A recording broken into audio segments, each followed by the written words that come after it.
Okay, so we have a two-piece Ford drive shaft for my customer Dana, and actually his mechanic Andrews, who I've been working with, he brought it up here.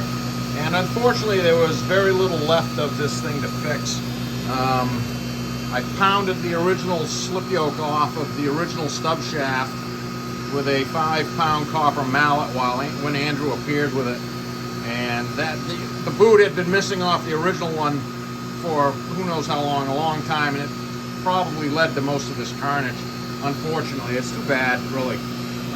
So we got a little bit to go through here, what I found and what I did and everything. So this is the original front section, this guy here, and I dusted it off real quick, and it was heavily pitted, like that pit right there specifically.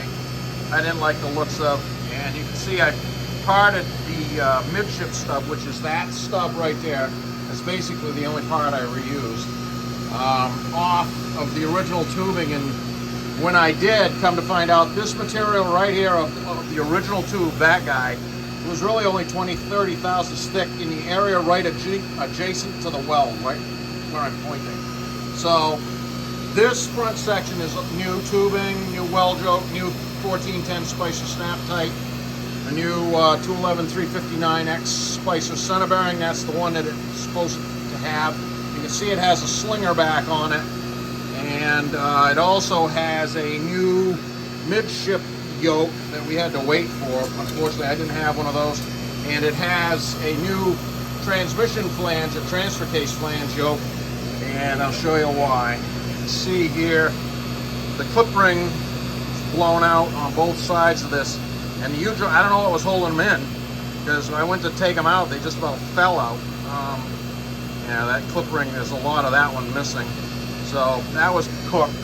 And this guy here is that yoke, the midship yoke. If you look at it closely, you can see that nub is fat, that nub is not. You can see the crease right there. That's how wide it used to be. And that is the result of all the beating and banging. I mean, this thing ran for, you know, who knows how long, unfortunately, before it came to them. They're fixing this truck to use it as a work truck. The truck had some history, like a lot of them do. We're just correcting it. So, new flange yoke there, new midship stub yoke there. The back section, we already discussed that I had to pound the slip yoke off, so the stub and slip was junk.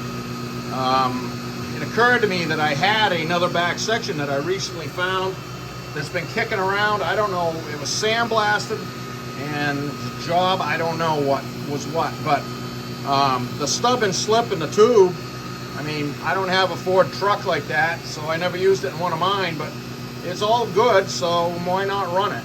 And so it has a correct boot on it. I got to put the clamps on it. You can see it has a grease fitting whizzing around in there that they didn't have. I put them in so that it can get some grease. You don't have to put a tube of grease in it, but you can maintain it once in a while. Another 1410 Spicer snap tight, same as down at this end. That has a new weld yoke at that end, because what I found in the archives, like I said, was a tube, the stub, and the slip, and they're going to live to fight another day, and they'll benefit from it. So, crank her up. That's about 3,000 RPM. 0 at the transmission. Transfer case. 0 at the center bearing, nobody home, and 0 at the rear axle. So this is going to be a light years better setup for them than what they previously had. We're going to talk about center bearing hanger just for a second. You want to correct the way the center bearing bolts to the hanger. If it's bolted to the hanger and it looks like that, that's bad. That's flexing that rubber element.